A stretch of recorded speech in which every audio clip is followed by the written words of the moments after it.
Always my pleasure. All right, folks, I think we're going to get started. Thank you guys, as always, for coming out on this beautiful spring day. It certainly feels like spring. So today we're going to be listening to some really interesting music that I hope you're going to enjoy. The great bassist Charles Mingus, who I think most, if not everybody in this room is at least somewhat familiar with, and I know some of you are quite familiar with him, which is great. But today we're going to be focusing on kind of the earliest of his recordings, which are very, very interesting. He's definitely a singular artist in jazz in terms of his bass playing, his band leading, his composing, kind of everything. But it's really, I've always found it interesting to kind of go back and sort of see how someone like him started out, because it's very informative to understanding his music and thus enjoying it a little bit more. So, Charles Mingus, before we get into the music, let's kind of talk a little bit about him as a person. So Mingus was born on October 22nd of 1922 in Nogales, Arizona. And you might be wondering, where is that? It's a small town that's pretty much right on the border of Arizona and Mexico.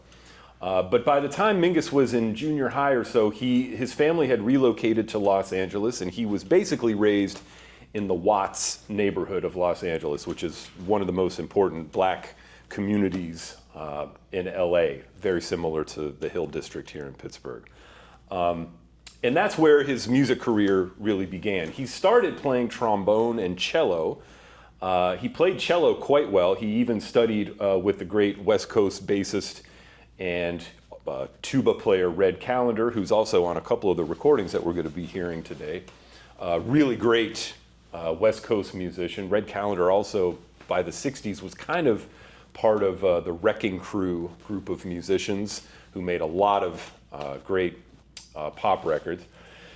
And then he took up the bass, and he didn't take up the bass until he was well into his teens, but he was a very, very studious young musician, and he developed very quickly. He studied with a couple of European classical bassists. His one teacher, his name just escaped me, but needless to say, he developed very quickly as a bassist. And by the time he was 20 or so, he was a very, very good young bass player. And he also had a lot of experience playing with older masters. He played for a time in Louis Armstrong's big band. He also played for a time with Les Height's big band, which is a later swing era band. And coming up in the Watts neighborhood in the late 30s through the 40s, he was around a lot of great musicians that went on to do more great things. People like Art Pepper, Dexter Gordon, Lee Young, Lester Young's brother, just to name a few. So he had a very good early music education, which some jazz musicians did, other jazz musicians didn't. So he's sort of part of the group that did, which is a great thing, and we can hear that in his playing. So the other thing to think about in terms of his early years as a young musician was Central Avenue, which is right here, was sort of like Pittsburgh's Center Avenue or Wiley Avenue in the Hill District. It was one of the main thoroughfares through this black community, and these different places are just some of the jazz venues that were around in the 30s and 40s. So, for instance, the Dunbar Hotel, that's where all the visiting black musicians would stay. If you were a black artist and you were playing in this area, you stayed at the Dunbar Hotel. They also had jazz there. The Club Alabama, the Downbeat Club, the Last Word, these are just a few of the important venues where the music was performed. So this kind of gives you a little bit of an idea. You know, he came up in a community very much like our Hill District, where there was all kind of great stuff happening, music and otherwise. This is back when, you know, people really spent a lot of time together. So, to give us a little bit of an insight into his early career before we listen, we're going to watch a short clip from a great documentary, which I'm sure some of you have seen, Triumph of the Underdog, which is, I think, from the late 80s, which is a wonderful film on Mingus's life and career. But this will give us a little better an idea about his early career.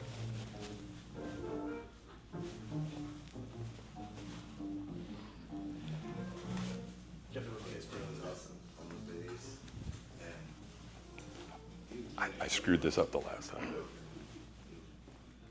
Well, I can see why, because he will study all night and everything like that music. And, well, we all know that he will be one of the greatest bass players. I do remember being quite thrilled and a little bit surprised that he had studied Schoenberg and Stravinsky and Bartók. Now, when I say Schoenberg, we're talking about the 30s, when Schoenberg's music was virtually unheard and unplayed. Here's this bass player who grew up in Watts, and he's studying, the latest avant-garde music from Europe. I worked with Mingus back in the 40s when I left Jim Huss's band out of Los Angeles.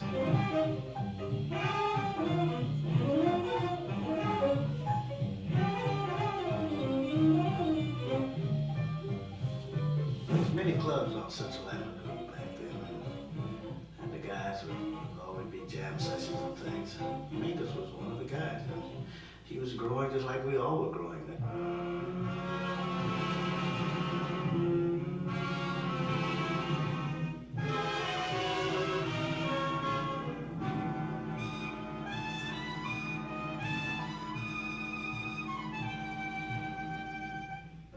Everybody had to make their reputation, so back in them days, he was on his way up. He was a radical cat. If he didn't like it, he didn't like it. If I was born as a kid, as young as I was, 12 years old, loving Duke, with no one told me I had to turn on the radio. I heard music all my life while turning on Duke. And it pulled me in here, in my heart.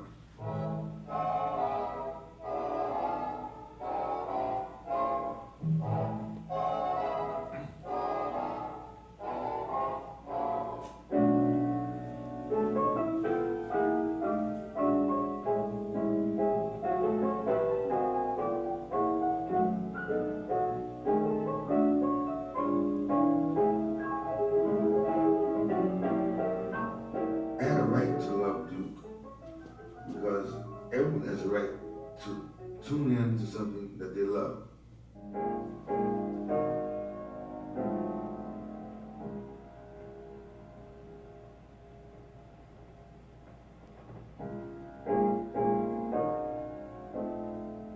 He really loved Duke.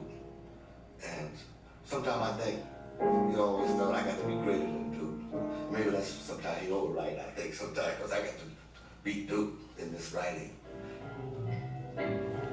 So this kind of is going to be the first thing that we sort of focus on in terms of his influences. He loved Duke Ellington, and he was really enamored with Duke as both a band leader and as a composer. Mingus, in his early years, he wanted to lead a big band and front it very similarly to Duke Ellington, playing all of his original music. So the first thing that we're going to check out, we actually heard a little bit of it in that documentary clip, is one of his earliest compositions called "The Subdues of My Passion," which that sounds like a pretty heavy tune for someone who's in his late teens. But this is who we're dealing with, right? So this is recorded in April of 1946 in LA. This is before Mingus moved to New York. He didn't move to New York until 1953.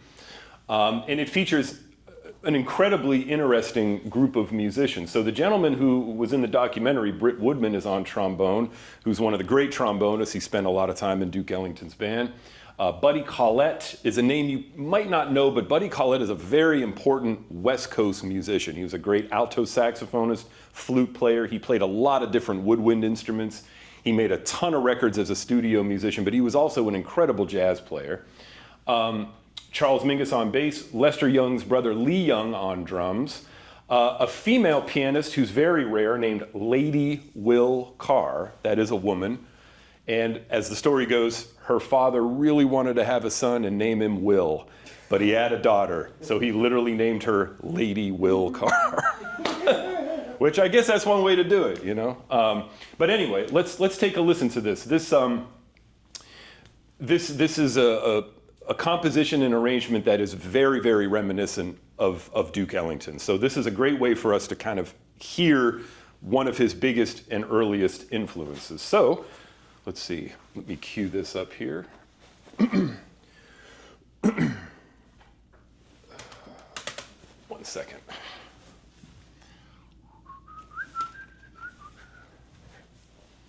So this is the subdues of my passion.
So that's one of the earliest recordings of his originals. Now, I almost did this, but I didn't want to take too much time today. But if you were to put on the Ellington recording, the original recording of, say, Warm Valley or Chelsea Bridge, I mean, that's exactly where that's coming from, you know.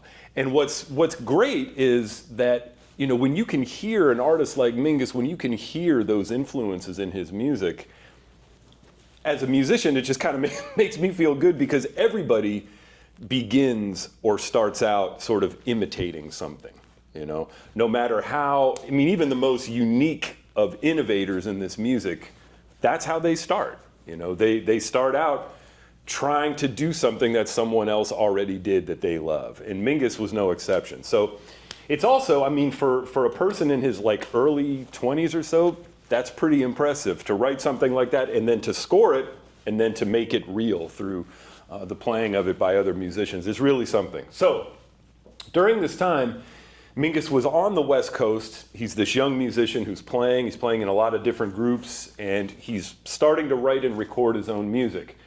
But these earliest records that we're going to hear, matter of fact, pretty much all the records we're going to hear today came out on very, very small record labels. There were a bunch of small record labels on the West Coast at the time, and these were really the only people that would be interested in recording Mingus's music. Matter of fact, the CD that I'm playing this from, it was very hard for them to compile this because there are so few people that actually own copies of these records. There weren't a lot of them pressed, to start with, so there's even less of them now. So all that said, it's a very interesting thing to listen to. So that's kind of where he is personally at this time. But in October of 1947, he joins the orchestra of the great Lionel Hampton. And this is one of the only pictures that I could find. This is Mingus here on the left. At that time, Lionel Hampton carried 2 bass players, which is interesting. He experimented a lot in his big bands. But Mingus was the bass player who played the solos. The other bassist played the time. And there were a couple of bassists that did that at this time in history. So Mingus joins Lionel Hampton in October of 47, and he was there into sort of the latter part of 1948. He wasn't with the band that long, but what's really great is Lionel Hampton was, a lot of people I think of him as being this sort of swing era master, and that's kind of all he did. But that wasn't really true with Lionel Hampton. He actually he had a pretty open point of view on music, and he was very interested when he learned that Mingus was also a composer. He said, well, man, bring some of your music in, let's play it. And they ended up recording this tune of his called Mingus Fingers. And there's 2 recordings of this that we're going to listen to. All the records we're going to listen to today are relatively short because this is all in the 78 RPM era. So you couldn't really record a whole lot that was longer than about 3.5 minutes. So we're going to check out this, which is the first recording of Mingus Fingers from November of 1947. And this tune is interesting because, to my ears, I can sort of hear a few different influences. I can definitely hear Charlie Parker's influence in this. Mingus was definitely a fan of bebop, which at this time was a brand new music. And it was gaining popularity, but it was still kind of underground. If you were into Charlie Parker and Dizzy Gillespie, you were among a smaller group of people still. It wasn't a totally, accepted or sort of canonized music just yet. So we're going to check this out, and I'll be interested to hear what you think about it. So this is the first recording of Mingus Fingers. In just a second, I will cue it up.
So that was sort of his major label debut as a composer. So what's interesting is if I had never heard this record before and somebody played it for me and said, who do you think that is? I probably would have guessed that that was maybe Dizzy Gillespie's big band. It's very hard to tell, but it definitely has a real bebop flavor to it, which is very different from what Lionel Hampton was doing. Lionel Hampton was a real showman. He was a great musician. He was an incredible vibraphonist. He was a good drummer. But he was a showman, you know. He was always putting on a show, and he did it really well. But I think it's amazing that, first of all, he wanted to record that, because if you were a band leader in the 40s, I mean, making a record was expensive, and you know, you really wanted to record stuff that was you thought either really good or was going to be a hit record, because that's how you stayed on the label. So I think it shows how much he thought of Mingus as a musician and as a composer, that he made that record. So this was sort of the way that most people first heard about Charles Mingus on any kind of national stage. Anybody have any reactions to that record? I'm just kind of curious, because you don't really hear stuff like this today. Yes, Mr. Bell. I think the choruses that the horn section were playing were totally revolutionary. When you talk about the bebop, you know, orchestras right now. Yep. Okay, where Duke and all those big band guys pretty played out of the same wheelhouse. They had their own variations of their own personalities. Mm-hmm. Okay, but what people don't talk about a lot is how the avant-garde, you know, use those voices so much. Yeah. Because and they're not nearly as good. I'm sorry, I'm just being real. No. It's good players. It's bebop players. No, I hear you. So it's easier for them, but they did that, and that was, you know, truly, Mingus had a really birth to the because that sounds current as today. No, I agree. I mean, I think if you heard a big band of today play that, you probably would have thought that was a relatively new piece of music, you know. But it also, to the documentary clip when that was Gunther Schuller who said, you know, this was a young man from the black community who was well versed in Schoenberg's music, which at that time was not. That was underground stuff in the 30s. So the fact that he was that into European classical music I just think it's very interesting. I mean, Ellington and Billy Strayhorn were also influenced by some of that in their music, and I think that might have been one thing that Mingus kind of heard in that he liked, the use of harmony and dissonance, which is still part of this, even though it has a real bebop flavor. So yeah, it's avant-garde mixed with guard, you know? It's sort of, and that, again, this is just very interesting. I mean, a lot of this music, when I first heard it, it was like, wow, that's really cool, but where is that coming from, you know? Very interesting. Yeah. But doesn't it just sound like his personality? Totally. He was evolved up here. He was institutionalized. He was batshit crazy. You know, He was. Be real about it. Yeah. You know? I mean, I love Charles. Yeah. You know, I get it. He was born on April 22nd. I'm born on April 23rd. Oh, so you're just as crazy as he is. It's just the case. So, but anyway, but you saw him, you know, his ups and downs, the changes, the tempo, Yep. everything is orchestrated, the pitches, all would change and everything, which was just revolutionary for any time. Totally. Yeah, you're 100% right. I mean, Mingus was a volatile person, you know. I mean, there are a lot of stories, if you've read anything about him as a person, that's one of the first things you're going to read is that it was cool to be friends with him, but you kind of wanted to keep an eye on him because he could switch to being a volatile person. And yeah, I think you can hear that in his music, obviously. And I never knew him, but Mingus he was in kind of a precarious position as a person because his ethnic heritage is very interesting. There's white European, black American, Chinese, Native American. He had a lot of different he had a very varied ethnic makeup. And as he's said in interviews, you know, I was too white to be black, too black to be white. Like nobody really knew what to do with me, you know. And I think that's a lot of where this comes from. So great artists, their personality comes out in the art, and we can definitely, you know, hear that. So to contrast that, let's take a listen real quick to his recording of Mingus Fingers, which was from literally a year later, because when he left Lionel Hampton, he went back to trying to lead his own ensembles and record his own music. But again, this was a very challenging thing to do. But this will be an interesting thing to check out. So here is his version of Mingus Fingers from 1948.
Yeah, so again, I hear a ton of bebop influence. The other thing to point out about this is that if you noticed, he's doubling the melody with Buddy Collette on clarinet. That's something that you hardly ever heard at this time.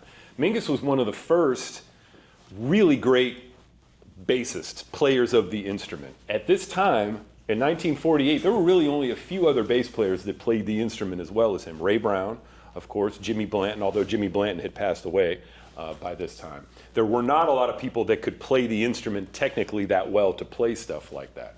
And I think that's something that gets overlooked with Mingus. People want to talk about his compositions. Of course, they're amazing.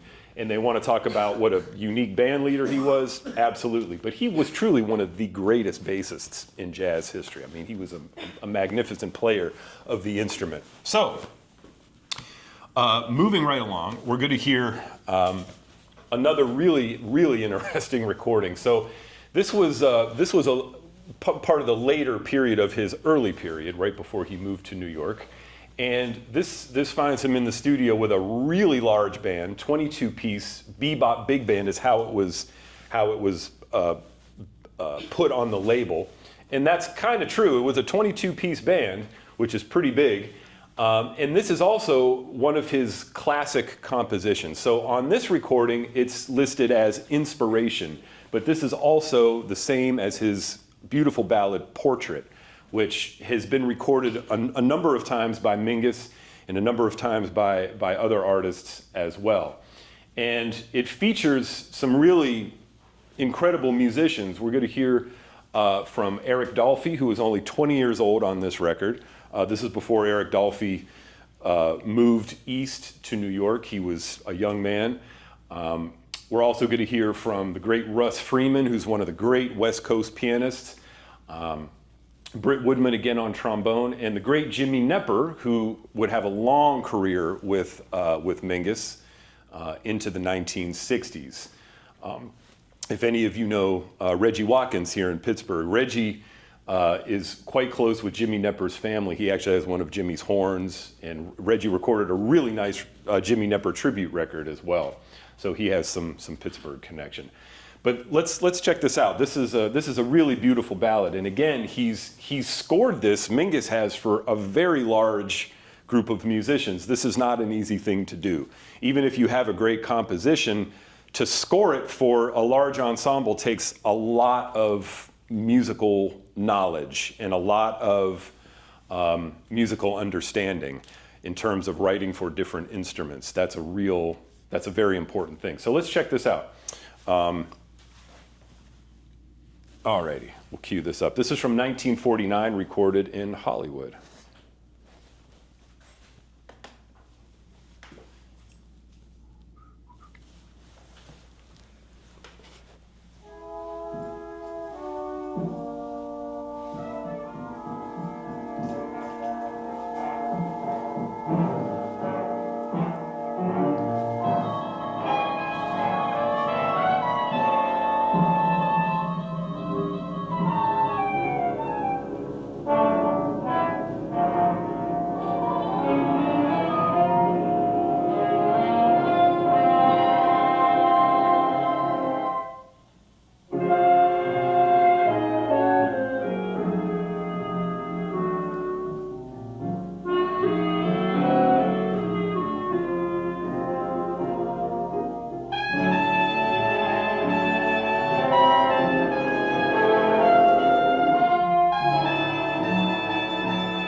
Yeah. So again, you know, for someone in their mid-late 20s, you know, that sounds interesting today, but can you imagine hearing that in 1949?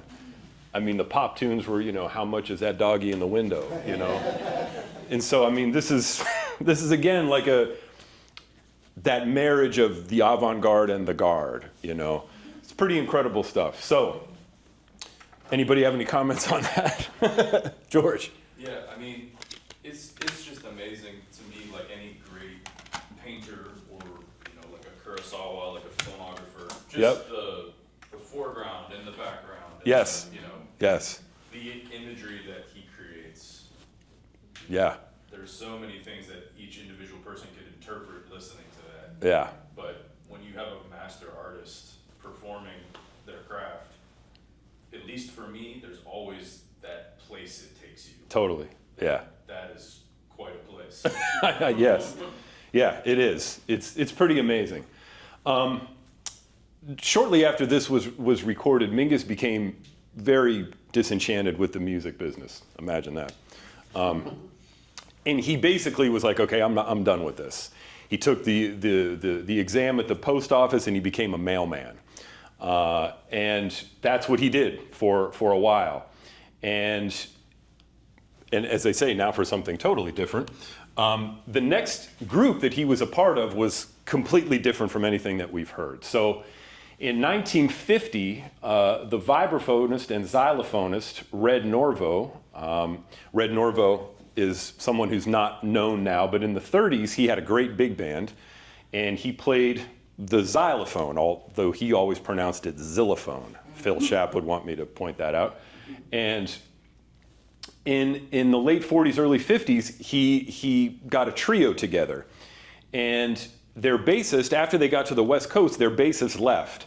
And he was looking for a bass player. And he had heard about this young guy, Charles Mingus, who nobody had seen for a while, but who was a really great bass player. And needless to say, he found Mingus, and Mingus joined this trio. This is a very, very unique group of musicians. They recorded, thankfully, a lot of music in a short amount of time. This group was only together for about a year and a half or so. And I'm going to play one, possibly two of these if you guys are into it.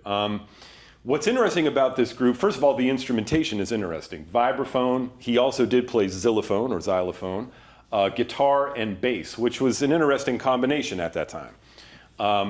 Red Norvo was a great musician. The guitarist, Tal Farlow, is also a great musician, one of the great jazz guitarists. And I had the pleasure of meeting him when I was pretty young. He was here for one of the Mellon Jazz student jazz weekends that I was honored to be a part of. And he mentioned that it was this group that really brought him into the jazz world. Prior to this, Tal Farlow played in a couple of different big bands that were very sort of commercial bands. There wasn't a lot of improvisation in those groups. But he said that was the group that really made me a jazz musician, which is interesting because he's an incredible guitarist. So we're going to start off and listen to a tune called Godchild, which if you're familiar with Miles Davis's Birth of the Cool record, this is a composition from that record. This was written by the great pianist George Wallington. But it's a really cool tune that's written over the changes of The Devil in the Deep Blue Sea, if you know that standard. And it'll let us hear Mingus in a very, very different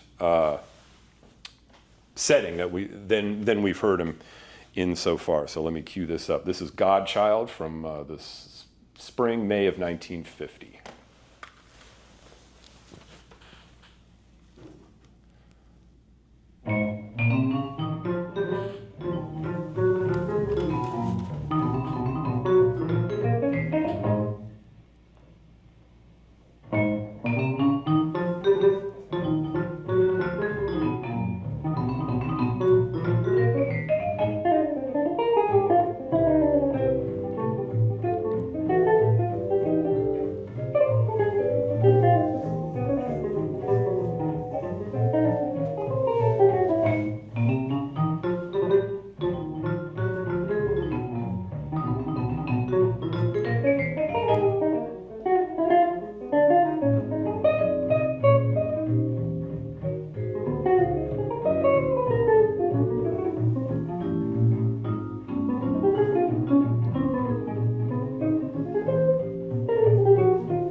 So that's Godchild. This is also the first time that we can really hear Mingus soloing, right? You can hear how great his technique was. And he also played the longest solo on the recording. So I think Red Norvo certainly understood who he had in his band. It wasn't just somebody who could play bass. It was a very special musician.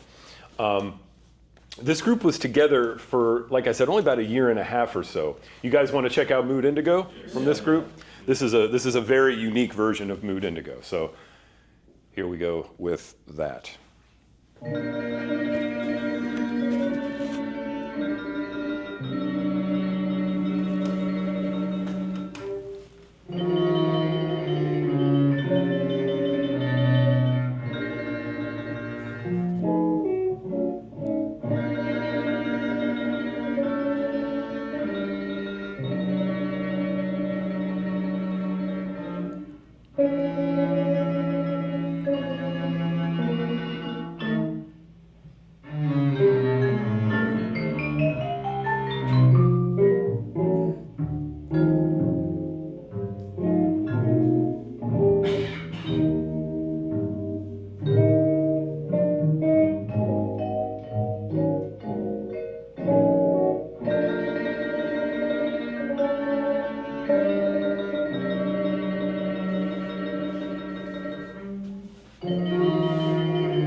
That's a unique reading of that tune. But through that, we can hear how great of an arco player he was with the bow, which is not easy to do. So Mingus left this group, and apparently the reason he left was he wanted to play some of his own music, and Red Norvo was like, I don't know about all that. That's, I wasn't there, but that's as the story goes. Any reaction to those two records? Any questions or comments? George? Sorry, I'm not saying too much. You're never saying too much, man. Especially with him and I mean, there's others in the classified avant-garde genre. Yeah. I just think that's extreme imagination, you know? Yeah. Sometimes that term can be thrown around, but when somebody with an imagination that great is daring enough to play things that, you know, could totally fail. Yeah. That's where that excitement comes from. Totally. There's that thin line of being Yes. totally sold on being wrong one way or another. Yep. And, you know, master musicians that are as great as he was on their instrument Yep. have a much better shot at making those things work because No. they're so great and convincing. But his Yeah. imagination is just as equal to his artistry on the instrument itself. It's amazing. Yeah, that's true. I mean, that is part of this music. Like, you kind of have to go for things sometimes. And sometimes it works and sometimes it doesn't. There's a classic, I believe it was 1960, Mingus presented a concert at Town Hall that was an utter disaster. He put together this huge band, of course. He had written all this music, and it was like a disaster. And he was he was angry about that. Like, he didn't really talk about it afterwards. You can hear it. It's very interesting. They put it out. You can listen to it. And there's parts of it that are great, but the band just wasn't, he was trying to do too much too soon, and they weren't well rehearsed. But there's some great moments. Like, you can hear, like, wow, that's amazing music. Like, it's just not quite together yet. Do you have something to say, Mr. Bell? Oh, okay. I don't know if we're going to get to it Yeah. in this, but that record, Let My Children Hear Music. Yeah, that's later in his career, but it's amazing though. But that's just a classic example of what I'm saying. I mean, Totally. Positionally, playing wise, Yes. everything is so daring. Completely. And just even the way he is leading those musicians to attempt to play that music. Absolutely. That's where all that magic happens. Yeah, you're 100% You can call right. that whatever you want to call it, but to me, it's just imagination. It is. No, it is, and it's being willing to say, like, okay, here I am. Yeah. This is what I'm doing. Yeah. You know. When he was at the Encore, Yeah. you know, at the time, he was playing a lot of that short. That's a great album. Yeah. That's what he was doing at that period, you know. And That's a great album. you know the piece on there called "The Chill of Death." He wrote that as a teenager, apparently, which is pretty crazy. Well, you know, what's his thing about him? He just, you know, you guys are talking about what makes him. It just comes down to whether you like it. It's who defines something different. Yeah. And so it's basically your individual vision. Yeah. Yep. You know, even if you're reinterpreting some stuff, it's still, you know, you got to put your own personality into it. And he was just very, man. But Tom hit the nail on the head. To me, what you heard out of Mingus was his cultural difference. He was willing everything else. Yep. And when you're in that place, let alone being just a black man, on a black man, you always feel isolated. You feel like you're on an island all the time because it's always a different set of standards that you're dealing with.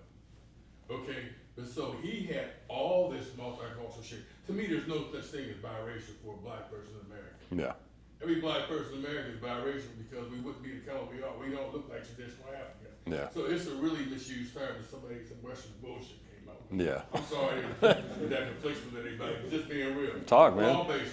Yep. We're all, everybody from here. Yeah. Yep. But he just had vision. But to your point, all those colors Yeah. in that, you know, of that complexion Yep. entered into that music. So he had an expansive viewpoint. Yeah. Because you always feel isolated as a black person, but when you're alone with your thoughts, that's where your creativity is. Mm-hmm. Yeah. Yeah. It's amazing, you know, because being able to take those creative thoughts and do this and then give it to somebody and have it realized in music. That's kind of the crazy part about it. So, moving along, Mingus moves to New York in 1953, and this is also when he and Max Roach start their own record label called Debut Records. And maybe sometime we'll do a session where we just listen to stuff on Debut, because there's some really, really, really interesting music on this label. We're going to hear some of it now. Before he left LA, he recorded a session with a pianist who is a friend of his named Spalding Givens, who is a very, very unheralded, unknown figure in jazz. He adopted Islam, and he changed his name to Nadi Quamar. And this is from April of '51, not too long before Mingus moved. Now, earlier, in talking about him as a bass player, the great Jimmy Blanton, who was really he's the one that's responsible for how bass players changed as far as their walking, the way they connected notes, and the virtuosity of being able to improvise using the entirety of the instrument. And Mingus certainly took that baton and ran with it. And what's interesting, I chose this because this is really going to give you an opportunity to hear him as a player, but also Body and Soul was one of the great duets that Jimmy Blanton and Duke Ellington recorded. So it's sort of an interesting comparison to listen to that and then listen to this. If you want an interesting listening exercise, put on the Ellington Blanton recording of Body and Soul and then listen to this, because what you're going to hear, and it's fun to hear someone taking that musical baton and running with it themselves, which is really what Mingus is doing with this recording. So this is Body and Soul from April of '51, and I shall cue it up.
Yeah. So, a real master of playing the instrument, And earlier this week, I listened to the Jimmy Blanton recording along with this, and it's really fun to do. So if you're looking for an interesting listening exercise. You guys got one or two more in you? Yeah? Tom, would Yep. you say that Jimmy Blanton was kind of his biggest influence? Because you think about even just with Duke Ellington, you know. Yeah, I mean, I think I'm sure he was influenced by Jimmy. I mean, I don't think there's any way, but I don't think I've ever read or heard Mingus talk about him, but I'm sure he probably was. I mean, back then, I mean, there were only so many people doing this. Right. It's not like today, you know. So I'm sure he was probably. Plus, as you pointed out, the connection with Duke, who was like his, you know. He must have just had to hear so much of Jimmy Sure. Blanton just Sure. And I mean, those records, I mean, Jimmy Blanton died when he was 23, you know, and the records he made with Duke in that very short time period were, I mean, that's all there was to hear. So I'm sure, in listening to like that, you know, the Subdues of My Passion, I mean, that's very Ellingtonia. So, I mean, he definitely was checking that stuff out. So yeah, I think he was totally into that. So we'll wrap up. So there's a few tracks. This is a very unique session. This was also for Debut Records. Debut, as I mentioned, he and Max Roach started this label together, and it's not the first, but it's among the first artist-run labels. And they really had a hard time with it. They literally were doing everything themselves from, I mean, this is the original cover. I mean, they had, you know, a friend do the art. They were packaging records themselves. They were taking records to record stores trying to get people to sell them. But fortunately, they recorded a ton of stuff. I mean, I have the complete Debut box set. It's like 12 CDs worth of music. I mean, they recorded a ton of stuff. Some of it is very sort of mainstream, sort of typical type jazz, and some of it is very unique, like this stuff. So I chose, we can listen to all three of these or one or two of them, but what's interesting and why I chose this stuff is, to me, and I'll be interested to hear what you guys think, but to my ear, this is where we really kind of start to hear Mingus in his writing. The stuff before, there's a lot of influence from Duke Ellington and a few others, but this, I think, is when he was really sort of starting to come into his own as a composer, which is interesting to hear. And again, this is 1953. Mingus was 31 years old, so he was still a young person. 31 is not that old. So also, let's take a look at the makeup of the ensemble. So we have a bunch of sort of New York pros of that era, like the great Ernie Royal on trumpet. That's Marshall Royal's brother. Willie Dennis, who had a long stint with Mingus's groups, a really great underrated trombonist. Teo Macero playing tenor saxophone. You might know his name. He produced a lot of the Miles Davis Columbia records in the 60s. He was also a pretty good tenor saxophonist. We have a cellist named Jackson Wiley. I don't know anything about him. Danny Bank is one of the great baritone saxophonists. We have the great John Lewis from the Modern Jazz Quartet on piano, Mingus on bass, and the great Pittsburgher Kenny Clark on drums, who was still in New York. He hadn't left for Europe yet. And we'll definitely listen to Eclipse, because that's going to feature a wonderful singer named Janet Thurlow, who's, again, completely unknown. She has the distinction of being married to the great trombonist Jimmy Cleveland. And she was a vocalist for a time in Lionel Hampton's band, which is where I believe she met Mingus and how their association began. But let's start off with one of these other ones. We'll start off with, let's actually listen to Miss Bliss. This is an interesting tune from this session from October of '53.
Yeah, so there again, like, what is that?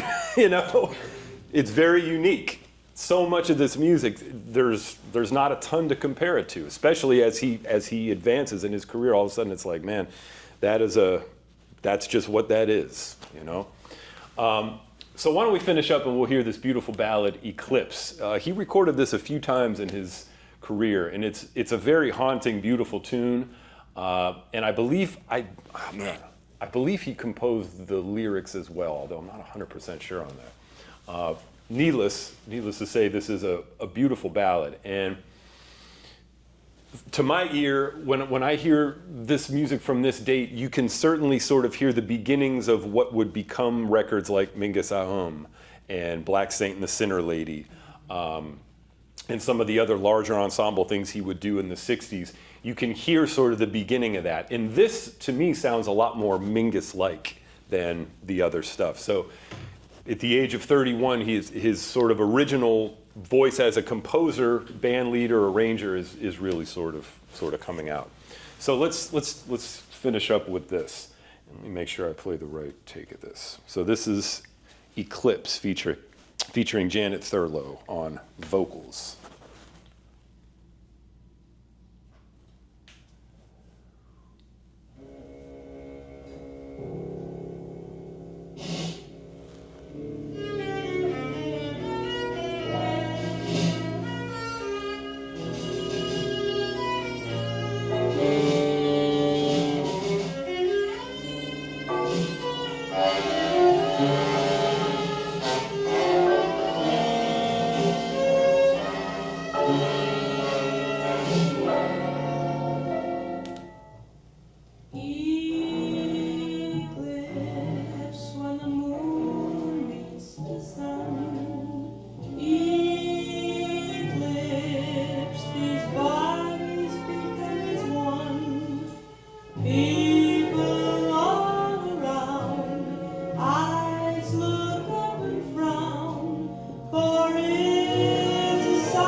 Isn't that bad?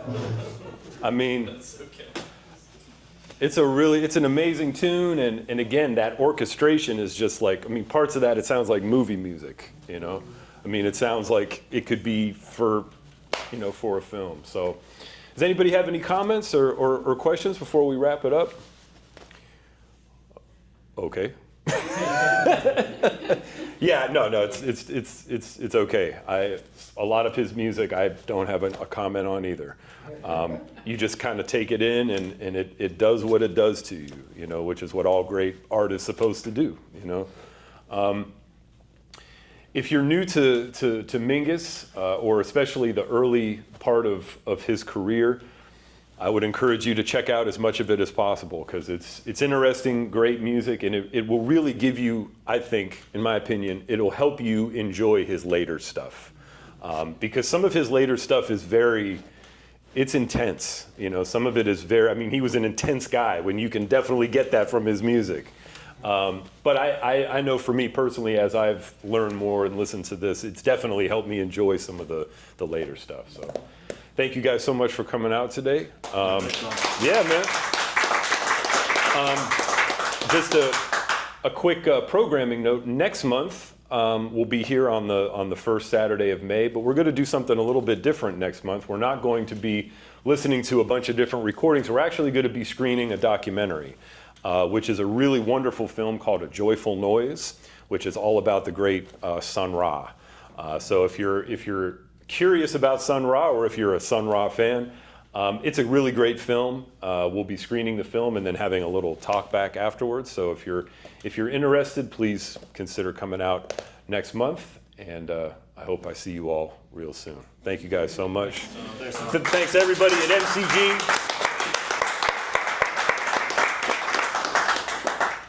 Thanks for all you do, Tom. You didn't mention niggas punching Jimmy Nepper in the mouth.